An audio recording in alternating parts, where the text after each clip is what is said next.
شمس الائمہ امام سرخسی رحمۃ اللہ علیہ نے مبسوط میں یہ واقعہ نقل کیا ہے کہ پہلے پہل امام جلیل محمد بن فضل رحمۃ اللہ علیہ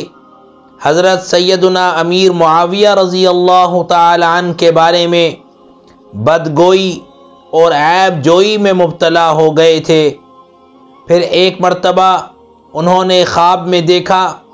کہ ان کے منہ سے لمبے لمبے بال نکل کر پاؤں کی طرف لٹک رہے ہیں اور وہ ان بالوں کو اپنے پاؤں میں روندتے چلے جا رہے ہیں اور ان کی زبان سے خون جاری ہے، جس سے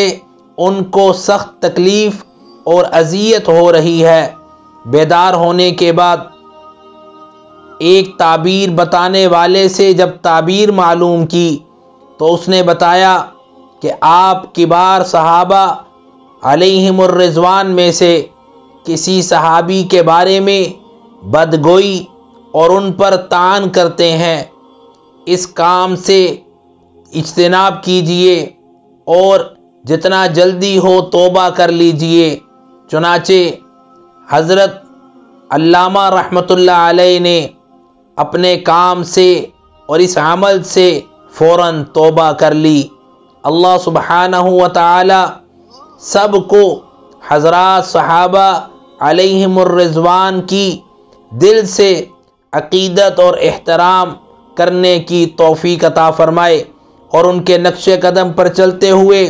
زندگی گزارنے کی اور آخرت کو سنوارنے کی توفیق اور سعادت عطا فرمائے۔